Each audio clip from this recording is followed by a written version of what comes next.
Last month, U.S. Senator from Pennsylvania John Fetterman checked into Walter Reed Medical Center to be treated for severe depression, something he's struggled with all of his life. Senator Fetterman took this step on the advice of Dr. Brian Monahan, the attending physician of the United States Congress. Last week, through his chief of staff, Fetterman shared an update on his progress, indicating that he is recovering, will be back at work soon, and has been able to conduct some limited Senate business while at the hospital, including working on recently introduced legislation to strengthen railroad safety regulations in response to the derailment of a Norfolk Southern freight train carrying hazardous materials near East Palestine, Ohio last month. Fetterman has received a lot of support and has been rightly commended for not only taking the time to care for his mental health, but for being open about his struggle with depression and the need to seek professional help in treating it.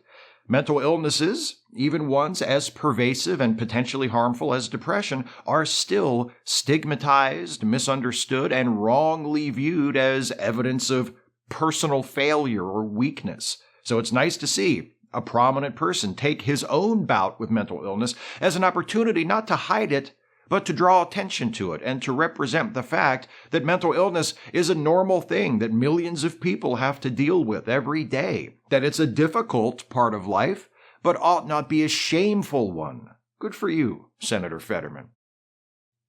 But not everyone has responded so positively to Senator Fetterman checking himself into Walter Reed to be treated for depression. Fox News host and a guy who is now officially on the record as wanting to stop people from telling the truth on his network if it hurts the stock price, Tucker Carlson, had this to say about Senator Fetterman on the March 3rd edition of his show. Fetterman got to Washington in January and within a month suffered a mental breakdown so severe that he wound up in the psych ward where he remains tonight.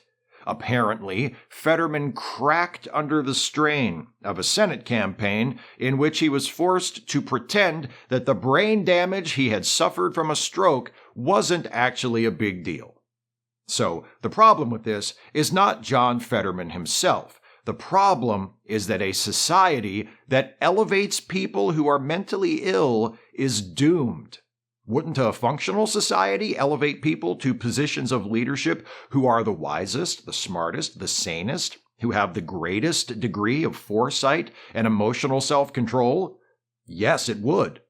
They would not intentionally put people in positions of authority who were incompetent.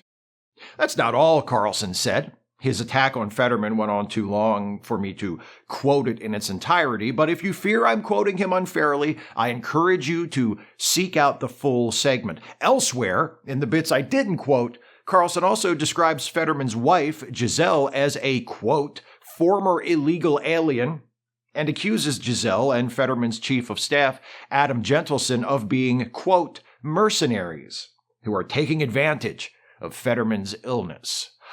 So, Tucker Carlson is a shameless piece of shit, one of the most contemptible people on television, and, I can't stress this enough, a liar. But his lies, his manipulations, his denigrations, they have a distinctly familiar ring, don't they?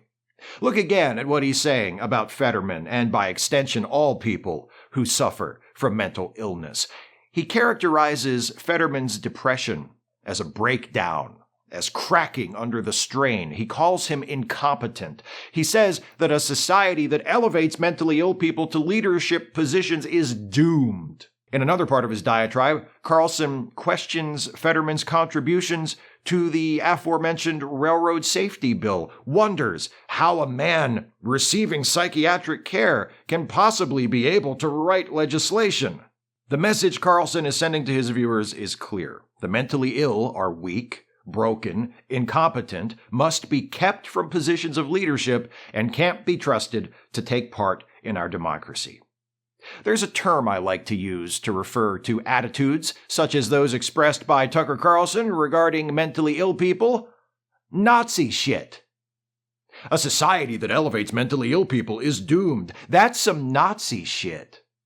And Tucker doesn't reserve his Nazi shit for people with mental illnesses. At the end of that segment about John Fetterman, he spreads it around to another marginalized group. This way of thinking is destructive for everyone. It's not empowering, it's grotesque. And if we continue, we might wind up with people dressed in admirals' outfits pretending to be women. That could happen.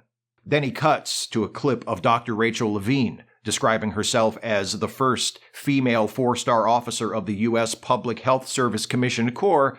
Then back to Tucker, who says, "Now, that person is obviously mentally ill. But so are the rest of us if we accept it as normal." Dr. Levine is trans.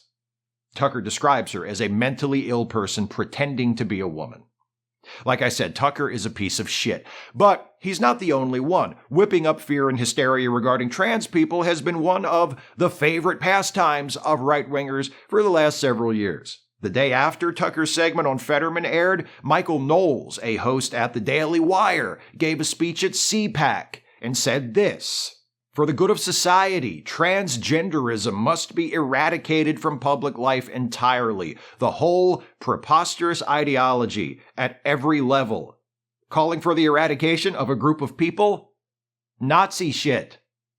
Now, Knowles has insisted that what he said is not Nazi shit. He got kind of pissy with Rolling Stone for a headline that said he called for the eradication of transgender people because, he insists, he didn't call for the eradication of trans people. He called for the eradication of transgenderism as an ideology. Oh! So he's not trying to get rid of transgender people, just transgenderism. Like how men's rights activists don't have a problem with women. They have a problem with feminism. Totally reasonable for normal, non-bigoted men with no psychological hang-ups whatsoever who are completely secure in their masculinity to want to get rid of feminism. So yeah, Knowles is on solid footing. No question about it. Except, transgenderism isn't really a thing. Trans people aren't trans because of an ideology. Trans people are trans because they're trans. I'm sorry to phrase it so obviously, but I'm a cis person because my gender identity aligns with the gender I was assigned at birth. I don't subscribe to cisgenderism. I don't accept the cis ideology. I'm cis because that's what I am. Trans people are trans because their gender identities don't match the ones they were assigned at birth. That's what makes them trans. No ideology necessary, no ideology involved. So when Michael Knowles says he wants to eradicate transgenderism from public life, what he's saying is he wants to eradicate trans people from public life because there is no such thing as transgenderism. What he's referring to as transgenderism is just the existence of trans people. That's what he's saying he wants to eradicate. Nazi shit. That CPAC speech wasn't the first time Knowles has discussed his desire to get rid of trans people. The week before, on his Daily Wire show, he called transgenderism a fraud, said that trans people are committing fraud by identifying as their gender, and said that transgender people is not a real ontological category. It's not a legitimate category of being. Describing an entire group of people as inherently deceitful and fraudulent and declaring that they do not constitute a legitimate category of being. Or, phrased another way, that their existence is illegitimate. Nazi shit. But here's the last point I want to make about Michael Knowles. Even if we accept his terms, and even if we take him at his word that he's not talking about eradicating people, and even if we pretend that transgenderism is a real ideology, what he said at CPAC would still be Nazi shit because attempting to eradicate trans people and knowledge about trans people and awareness of trans people from public life is one of the first things the Nazis did when they came to power in Germany. Magnus Hirschfeld, the German doctor who spent his career researching gender and sexual orientation and advocating for the rights of LGBTQ people in Germany in the late 19th and early 20th centuries, was repeatedly assaulted by Nazis as the party rose to power throughout the 1920s. Then, in May of 1933, 2 months after the Nazis took control of the Reichstag, Hirschfeld's Institute of Sex Research in Berlin was raided and its library archives, tens of thousands of books and journals containing decades of Hirschfeld's work, including research on gender identity and various forms of gender-affirming care and gender-affirming surgery, were hauled out into the street and burned. Eradicating transgenderism from public life, along with homosexuality, intersexuality, and anything else that isn't strictly in line with the cis-heteronormative gender binary view of sexuality, is old school, literal, original Nazi shit. And of course, Michael Knowles gets pissy when you say he wants to eradicate trans people, just like Tucker Carlson gets pissy when you call him out on all the Nazi shit he says about trans people, queer people in general, and mentally ill people, and black and brown people, and immigrants, and women, and teachers, and medical professionals, and everyone else targeted by the hateful, ignorant lies he tells on a nightly basis for millions of dollars. Just like Ron DeSantis gets pissy when you call out the bigoted, intolerant, authoritarian legislation he's imposing on the people of Florida for the Nazi shit that it is. People who do Nazi shit always hate it when you call the shit they do Nazi shit, because that makes it more difficult for them to get away with doing it. That's why they're always throwing their little tantrums, whining about cancel culture and how everything's too woke. They're not mad about racial injustice or economic injustice or the injustices people have to endure because of their gender or their sexuality or their mental health or their disability or their religion or what country they come from or what country their parents came from or anything like that. They're outraged at the injustice that they can't just do their Nazi shit and get away with it. They want to be able to do their Nazi shit and have the rest of us not even call it what it is. According to them, trans kids can't have gender-affirming health care, pregnant people can't have abortions, school teachers can't even acknowledge the existence of queer people, much less offer support and validation to any queer students they might have. Oh, and school teachers can't talk to students about slavery or Jim Crow or racism or the genocide of Native Americans or anything else that might show the United States in an unflattering light. And anyone who disagrees with any of that is met with relentless suspicion and vilification and character assassination. But Tucker and Michael and Ron and the rest of the gang over there on the right get to do Nazi shit, and the rest of us aren't allowed to say anything. They still expect to get invited to Thanksgiving, for Christ's sake. People who think like this, act like this, watch Tucker Carlson and Ron DeSantis on Fox News. Most of them probably don't know who the fuck Michael Knowles is.